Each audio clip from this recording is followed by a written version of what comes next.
Hello dear student, welcome. तभी हम लोग जो म्यूचुअल फंड का सम सॉल्व कर रहे हैं बहुत इंपॉर्टेंट है बच्चे लोग, क्योंकि इसमें क्या दिया मालूम है क्या बच्चे, कि एक तो टेबल तो है और एडजस्टमेंट खतरनाक वाला है, फर्स्ट सेकंड थर्ड और फोर्थ और फिफ्थ। तो पहले क्या करते हैं, एसेट्स को एसेट्स में लिखेंगे, लाइबिलिटीज़ को लाइबिलिटीज़ में लिखेंगे, और जिसके ऊपर एडजस्टमेंट अमाउंट सेम कॉपी करना है और एन भी फाइंड करना है। ओके, तो इधर सबसे पहले इनके पास कैश दिया 35 लैक्स। ओके, तो ऊपर लैक्स कॉमन लिखेंगे, जिधर कैश है ना उधर हम लोग क्या कर देंगे, एज इट इज सेम लिख देंगे 35। ओके, ये पूरा अमाउंट लैक में है, बाद में अमाउंट क्या करेंगे, इसको राउंड ऑफ करेंगे। ओके, 35 जीरो टू जीरो डाल दिया, मीन्स 35 लैक।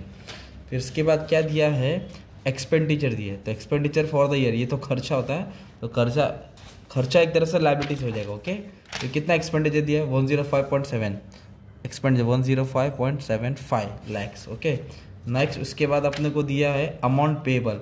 तो पेबल बोले तो भी तो खर्चा ही होता है, और खर्चा एक तरफ से कर्जा बनता है। ओके, ये हो गया 60 लैख। अब इधर बोला fix interest bearing securities, bond and debenture of this bond not listed बोला है, लिस्टेड सिक्योरिटी बोला, डिविडेंड इनकम। तो ये इनकम होता है, तो इनकम क्या होता है, तुम्हारा एसेट्स होता है। डिविडेंड से कितना इनकम है, 61 लाख, तो इधर 61 लाख लिख दिया। ओके, अब बाकी का एडजस्टमेंट कैसे सॉल्व करेंगे, और इधर दिया नंबर ऑफ यूनिट्स 25 लाख। ये तो लास्ट में जो एसेट्स और लाइबिलिटी को माइनस करेंगे तो 25 लाख से डिवाइड करके अपने को एनएवी आने वाला, तब इसको काम नहीं है। अब एडजस्टमेंट स्टार्ट होता है, ध्यान देना है। Current realisable value of fix income securities, क्या बोला है, फिक्स इनकम, मतलब ये होता है फिक्स इनकम बोले तो फिक्स इंटरेस्ट बेयरिंग सिक्योरिटी कितना है, 320 है। ओके, तो इधर मैं फिक्स इंटरेस्ट में लिख देता 320, बट करना क्या है इधर मालूम है क्या, जो फिक्स इंटरेस्ट था ना 320 लाख, अब उसकी वैल्यू एप्रिशिएट होकर 115% हो गई।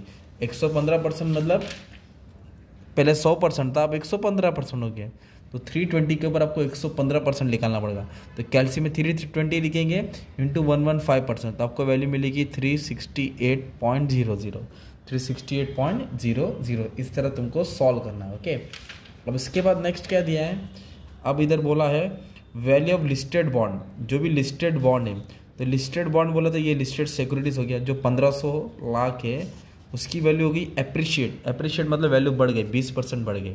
डेप्रिशिएट मतलब कम हो गई, तो लिस्टेड सिक्योरिटी कितना है, 1500 है के, और 20% एप्रिशिएट हो गया ना, तो लिस्टेड सिक्योरिटी में क्या करेंगे तुम लोगों को मालूम है क्या, उधर 1500 बढ़ गई, पर अपने को अमाउंट कैसे दिया, कहाँ दिया, अभी इसको चेक करना पड़ेगा। ओके, तो और ये कौन सा बोला है, लिस्टेड बॉन्ड बोला है, तो इधर अपने पास अनबॉन्ड है, तो ये वाला बाद में करेंगे। तो अभी इस पर थोड़ा ट्विस्ट है, तो वाला रुक के करा देता हूँ, अभी पहले ये करता हूँ। अनलिस्टेड बॉन्ड और डिबेंचर्स कितना बोला, 20% बिलो कॉस्ट, तो अनलिस्टेड बोलेगा तो ये दिया है डायरेक्ट, इधर अनलिस्टेड का अमाउंट दिया है 350, नॉट लिस्टेड बोले तो अनलिस्टेड, तो ये अनलिस्टेड कितना 350 है, उसकी वैल्यू कितनी एप्रिशिएट हुई कि डेप्रिशिएट हुई, उसकी वैल्यू बोली 20% कम हो गई।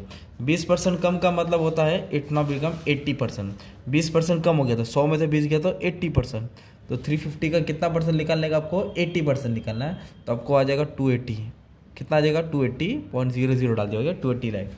अब ये सबसे मेन इंपॉर्टेंट था, ये वाला लिस्टेड सिक्योरिटी से। ओके, 1500, और उसका ये दिया मार्केट दिया है, तो मार्केट जब वो खरीदा था तो 12,000 था, और आप स्टॉक मार्केट 15,750 है, मतलब दो मार्केट का इंडेक्स है, एक पुराना दिया एक नया दिया है, और अमाउंट कितना दिया लिस्टेड सिक्योरिटीज़ का 1500। तो जो लिस्टेड सिक्योरिटीज है ना वो, मतलब इसके बारे में बात करें, नॉट लिस्टेड बॉन्ड, तो लिस्टेड सिक्योरिटी कितना है 1500 ना।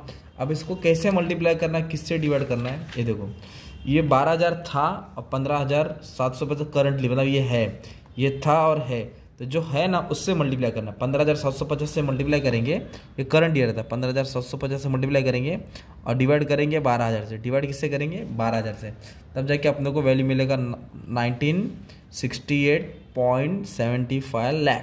ओके, आई रिपीट, वापस से बोलता हूँ, ध्यान देना है। क्या बोला है कि जो लिस्टेड सिक्योरिटी है ना 1500, उसका सिक्योरिटी परचेस किया था 12,000 जब इंडेक्स था, अब इंडेक्स कितना हो गया 15,750, तो इससे मल्टीप्लाई करना है और इससे क्या करना है, अपने को डिवाइड करना है। ओके, अब इधर क्या दिया अपने को मालूम है क्या, इधर बोल रहा है of this bond not listed, और इधर बोला है बॉन्ड एंड डिबेंचर्स। ये जो बॉन्ड एंड डिबेंचर्स है ना, इधर मैंने इसको ऐसे लिख दिया, ये बॉन्ड और डिबेंचर, ये टोटल बॉन्ड और डिबेंचर है 1050। ओके, 1050, ये लिस्टेड हो गया, ये हो गया अनलिस्टेड, क्या हो गया अनलिस्टेड। ओके, तो अनलिस्टेड कितना दिया है 350, नॉट लिस्टेड कितना दिया है 350, और टोटल कितना बॉन्ड है अपने पास 1050। अब इसको इससे क्या करेंगे, माइनस करेंगे ना, तो अपने को मिलेगा लिस्टेड बॉन्ड, और लिस्टेड बॉन्ड कितना दिया है 700। ओके, तो ये क्वेश्चन में मिसिंग था, अनलिस्टेड दिया है और ये टोटल दिया है, तो इन दोनों को माइनस करके लिस्टेड निकालने का था। तो क्वेश्चन में देखो अभी एडजस्टमेंट किस पे बोला है, value of listed bond and debenture appreciate by 20%। तो ये नॉट लिस्टेड है और डिबेंचर टोटल डिबेंचर है, तो हमने लिस्टेड वाला ढूंढा। ओके, तो टोटल डिबेंचर बॉन्ड 1050 था, जिसमें तो नॉट लिस्टेड 350 था और लिस्टेड 700 है। तो ये लिस्टेड बॉन्ड कितना है 700, और इसकी वैल्यू कितनी परसेंट एप्रिशिएट हुई 20%। तो 20% का मतलब होता है 120% हो गया। ओके, बिलो बोला तो कम किया 100 में, बिलो था ना, तो 100 से क्या किया 20 माइनस किया, इसलिए 80% हो गया था। और ये क्या बोला है अबव एप्रिशिएट 20% बोला है, तो क्या करूँगा 100 में 20% ऐड करूँगा, क्योंकि ये इंक्रीज बोला है। अब 700 पे 120% निकाला तो 840 लाख आएगा, राइट। अब ये सबको ऐड कर लेंगे ना, तो अपने को टोटल एसेट्स मिलेगा 3052.75 लाख, ये हो गया एसेट्स। ये सबको ऐड करूँगा तो मेरे को लाइबिलिटीज मिल जाएगा। ओके, तो लाइबिलिटीज कितना हो जाएगा 165.75 बी, ये लाइबिलिटी। ये ए और बी को माइनस करेंगे तो अपने को मिलेगा net assets. Okay, that is 3387.00 lakhs, ये लैक्स है। ओके, अब अपने को एनएवी निकालना है, तो एनएवी का फॉर्मूला क्या है, net asset upon number of units. तो नेट एसेट कितना 387, ये 387 है ना, पर ये लैक्स में, किस में लैक्स, इसके लिए मैंने लैक्स बोले तो 50 डाला। और टोटल यूनिट्स कितना था क्वेश्चन में दिया था अपने को 25 लाख यूनिट्स दिया था, इसके नीचे 25 लाख डाला।